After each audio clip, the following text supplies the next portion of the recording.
Hi everybody, welcome to my YouTube channel. My name is Louisa and this is the second time I've had to make this video because I recorded the whole thing and didn't have the sound up.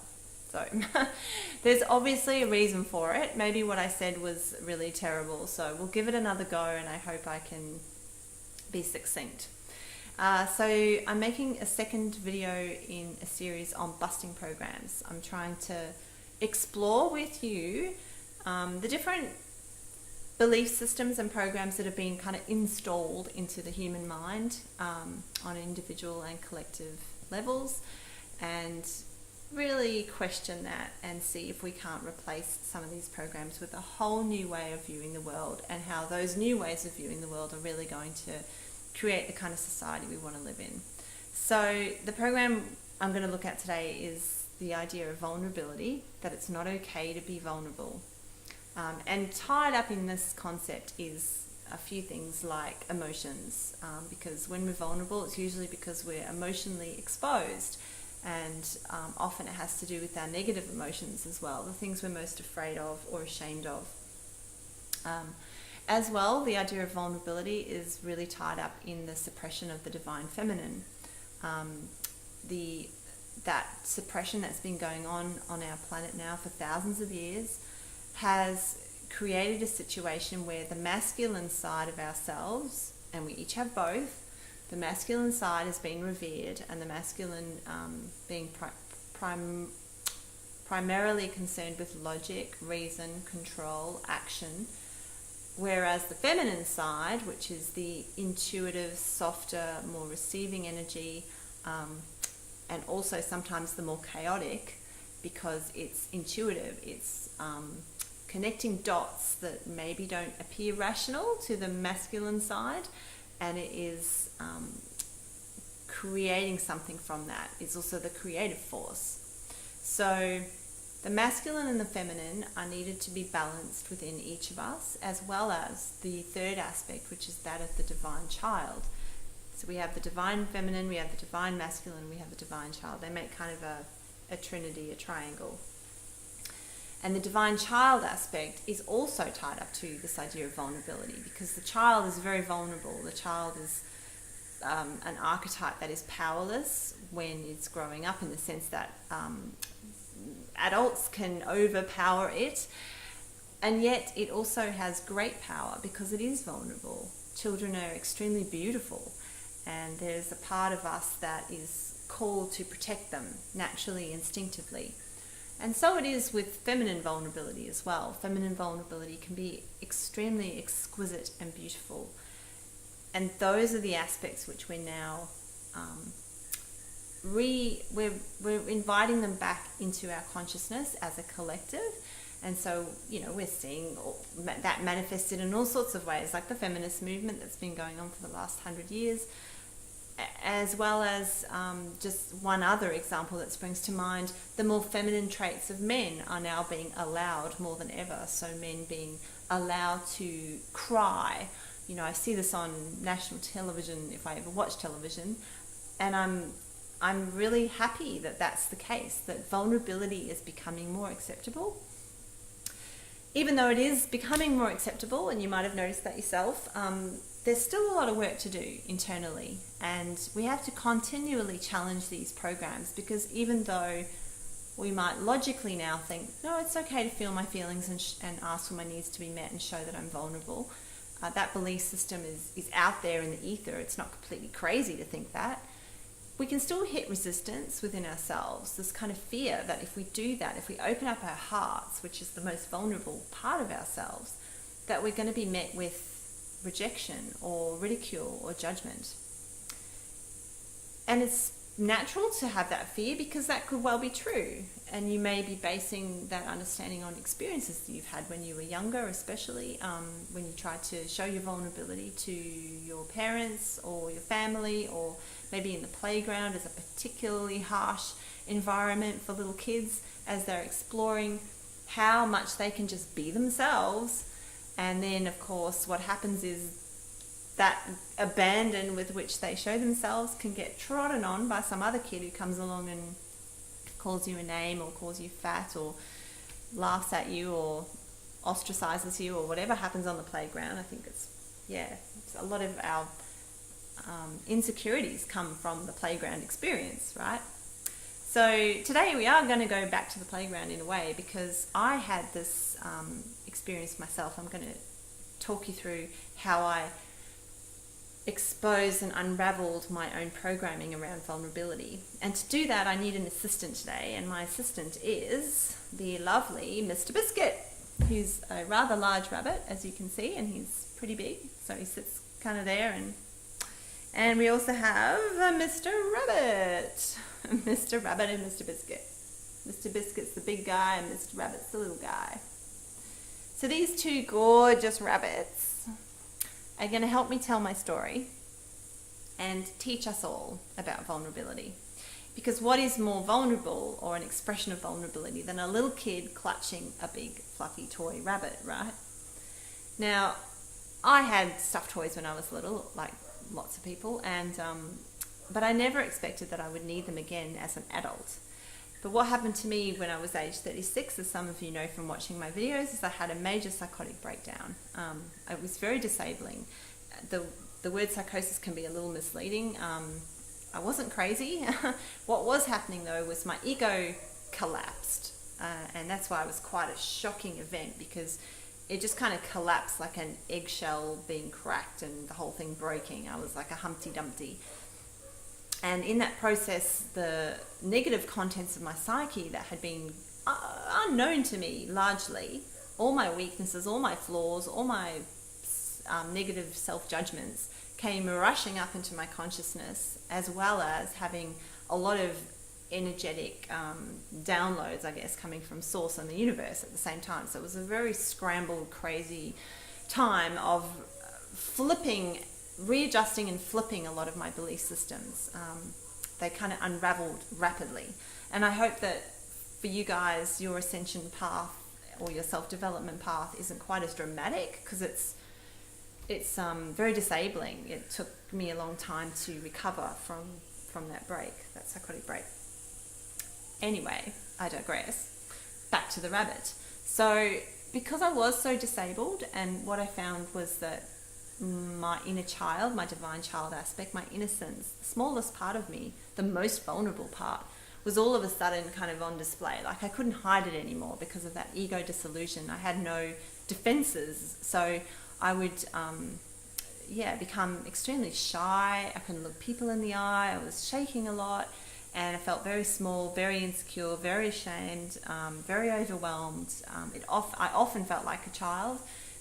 Looking around me at the adult world, the normal adult world, I felt like I didn't even know where to start to interact with that. I just wanted to curl up and be held and taken care of.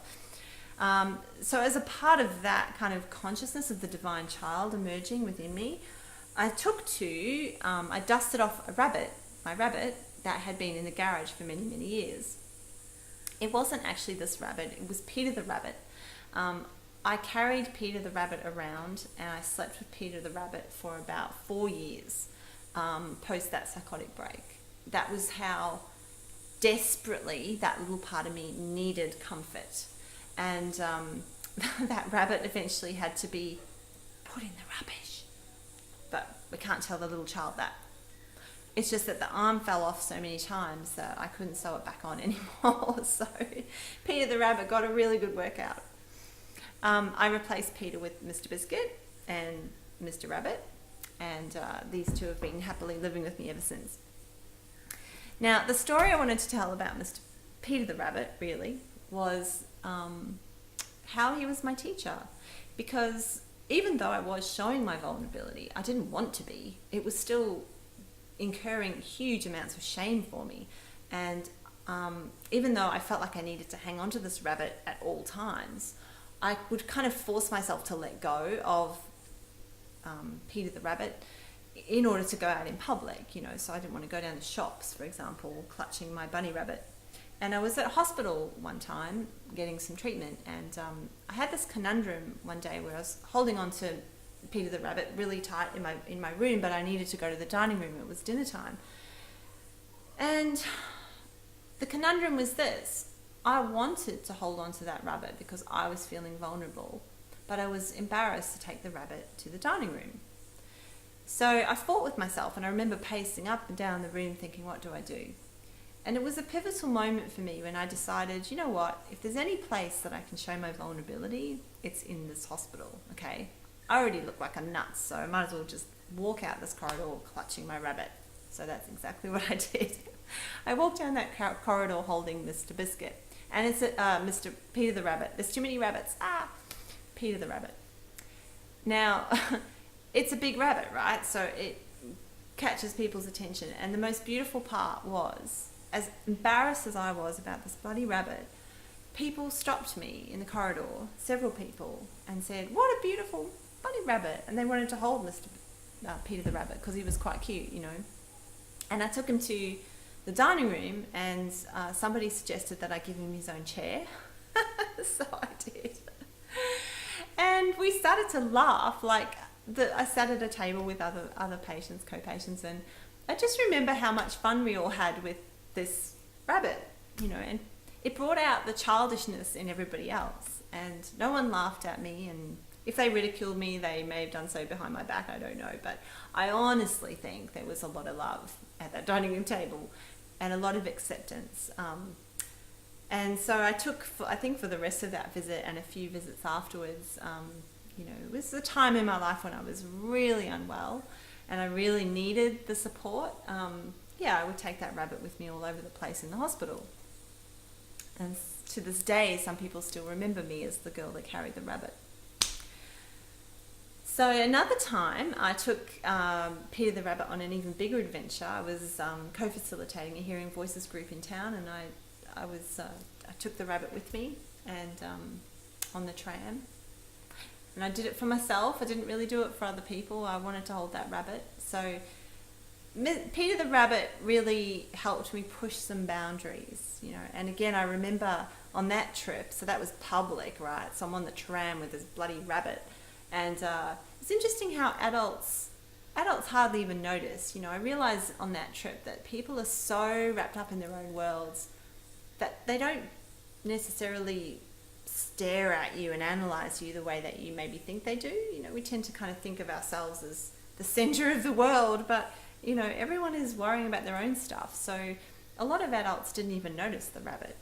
The people that noticed the rabbit were the little kids.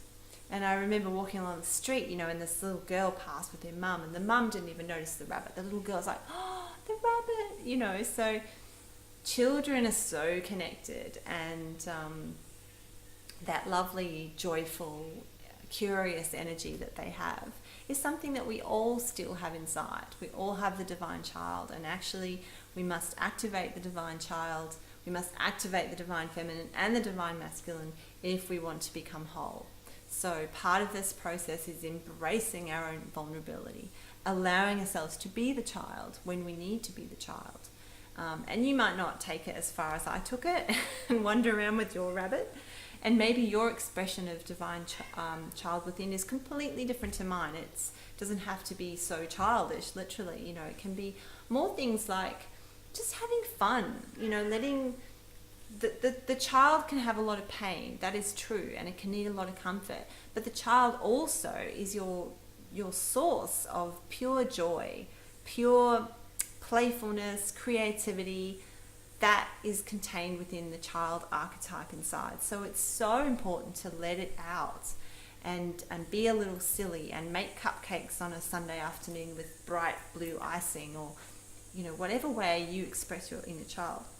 I'm using very girly examples, I'm mindful of that. So if you're a boy listening and those things aren't resonating, then maybe, you know, making things or getting out in the mud, splashing around in the mud, you know, whatever it is for you that brings out your inner child.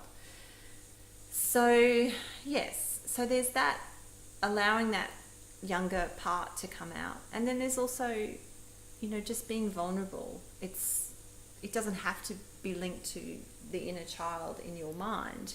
It might be more around emotions. It might be more around your willingness to show how you feel.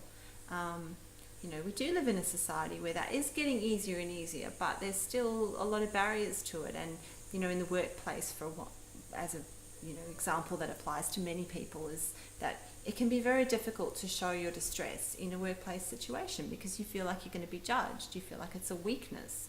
That's what we get told, right?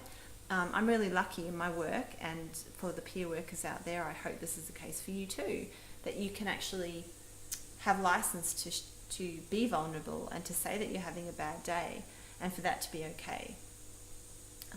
And I'm seeing movements, all sorts of movements like the Are You OK Day, which is all about reaching out to your fellow brothers and sisters in the workplace and checking in with them and allowing them that little opportunity to be vulnerable, to say what's going on for them. So that's a beautiful movement. There are, it can be a little cheesy too, I suppose, but I always look at the best in these things. I see them as signs that we're moving in the right direction as a collective. That's an external manifestation of the work that's going on inside, because each of us has to do this work inside first, and then it's really going to have a powerful impact. So you can work with your own acceptance of your own vulnerability. Don't wait for other people to accept it. It might not happen. You might find that the people that you really want to be vulnerable with reject your vulnerability. And if so, I want to encourage you to not see that as a failing on your part, or that it's not okay to be vulnerable, reinforcing that message, that belief system you might already have. Instead, think of it as, right, that person hasn't worked with their vulnerability. They haven't accepted their vulnerability, which is why they're projecting it onto me that it's not okay. So you have a choice to walk away from that. And, if you don't get that need to be vulnerable met with that particular person, there are a lot of other people on the planet that'll meet it for you. There are many of us who are what I would call becoming heart-centered. So a person who has activated their heart chakra, their heart energy, will be open and compassionate and loving, and will be able to receive that vulnerability in a way that makes you feel safe and not judged. So seek those people out. Seek out the people who you just intuitively know that doesn't matter what you tell them, they're going to be okay with it. They're going to hold space for that and will not make you feel bad for it. And in fact, that'll be part of the healing process, is accepting your vulnerability, but also allowing yourself to explore what it feels like to share it with other people and to see what their reaction is. If you can't find people like that in your ordinary life, find a therapist. They are very, very good at this. This is partly why I encourage people to go and see a therapist. You definitely want to find one that is non-judgmental, is kind, is empathic, makes you feel safe emotionally. And if they tick those boxes, then you can unravel a lot of this fear of being vulnerable with that person. I did, as some of you know, because I've talked about it in my past videos, a lot of therapy called emotion-focused body therapy, or primal therapy as it used to be called. And this therapy is very exposing of your vulnerability, your emotions, and your childish fears and insecurities, because it's done in literally a padded room, dark, not completely dark, but dimly lit. A lot of soft toys to play with, a lot of things you can hit so you can let out your emotions. It's all about being emotionally free, and very little talking, mainly just emoting. So that for somebody who has had it instilled in them, had a program of it's not okay to be emotional, it's not okay to be vulnerable, that kind of therapy can feel like torture for a while. And it did for me. It was very, very hard to even cry in front of somebody. So if you're in that category, you resonate with that, then there is quite a lot of work to be done, but know that it's well worth it, because you're releasing a whole other aspect to your being that wants expression. Our emotions want to be expressed, our fears want to be expressed, our insecurities want to be expressed, and this is also the aspect of the divine feminine wanting to be expressed. So let us all be vulnerable, walk around with your rabbit if that's if that's your thing. If you have a rabbit too in your wardrobe that you want to let out, bring it out. We'll start a movement. Thank you, Mr Biscuit, for all your help over the years and your continuing help. Thank you for watching this video. It's been a pleasure to share with you today, and I hope you like my story, and I hope you've share in the comments below if you've got similar stories, because we can all help each other in this way. And I look forward to seeing you again. Blessings. Namaste.